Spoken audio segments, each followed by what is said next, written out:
આગામી 3 થી 7 સપ્ટેમ્બર દરમિયાન યોજાનારા કૃષ્ણ સખા સુદામાની જન્માષ્ટમી લોકમેળાને લઈને એક બેઠકનું આયોજન કરવામાં આવ્યું છે, જેમાં લોકમેળામાં સ્થાપિત થનારી વિવિધ રાઇડ્સની સલામતીને ધ્યાનમાં રાખીને રાઇડ્સ ધારકો સાથે મહત્વપૂર્ણ બેઠક યોજાઈ હતી।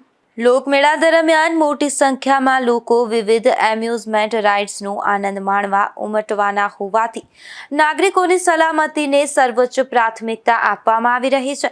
આ અનુસંધાને મ્યુનિસિપલ કમિશનર ટી.સી. તીર્થાણીના અધ્યક્ષસ્થાને તથા નાયબ કમિશનર મનન ચતુર્વેદીની ઉપસ્થિતિમાં રાઇડ્સ ધારકો સાથે મહત્વપૂર્ણ બેઠક યોજાઈ હતી।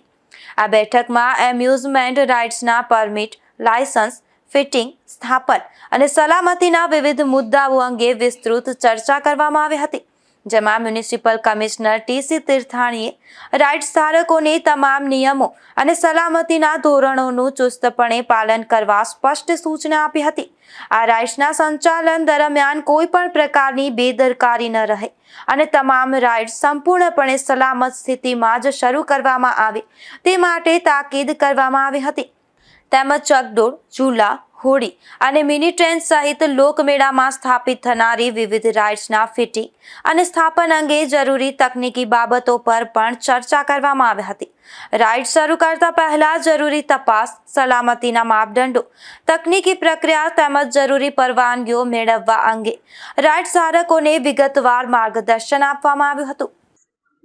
કૃષ્ણ સખા સુદામા જન્માષ્ટમી લોકમેળા 2026 અંતર્ગત તારીખ 17 ના રોજ કમિશનર સાહેબની અધ્યક્ષસ્થાનેથી રાઇડ્સ માટેને જેટલા ટેકનિકલ, સેફટી, અન્ય કોઈ પણ ડિપાર્ટમેન્ટ 12 જેટલા ડિપાર્ટમેન્ટના પ્રતિનિધિઓ અને ચકડોળ જે લોકોએ હરાજીમાં પ્લોટો લીધા છે તે તમામના પ્રતિનિધિઓ સાથે એક મહત્વપૂર્ણ બેઠક કરવામાં આવી હતી।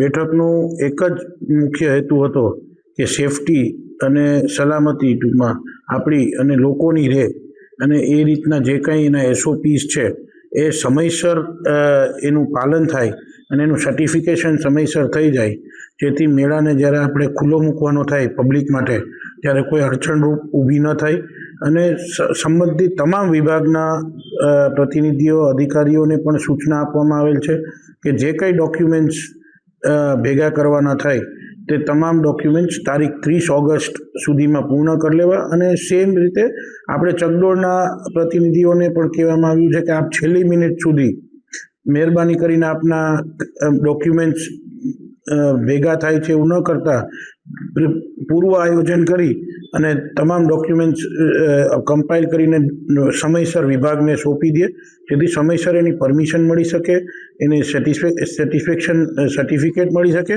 અને અન્ય જે કંઈ ઘટતું હોય તે દિવસ 2ની અંદર જે બીજા 2 દિવસ રહે છે, 1લી તારીખ ને 2જી તારીખ 9મા મહિનાની, તેમાં પૂર્ણ કરી શકાય કામગીરી। આ બેઠકમાં વિવિધ સરકારી વિભાગોના અધિકારીઓ, ઇજનેરો, પોલીસ, આરોગ્ય, ફાયર સેફટી, ઇલેક્ટ્રોનિક અને ઇન્ડસ્ટ્રીયલ સેફટી વિભાગના પ્રતિનિધિઓ તેમજ જિલ્લા રાઇડ સેફટી એન્ડ ઇન્સ્પેક્શન કમિટીના સભ્યો ઉપસ્થિત રહ્યા હતા। નિપુલ પોપટ સાથે અશોક થાનકી, ગુજરાત ન્યૂઝ, પોરબંદર।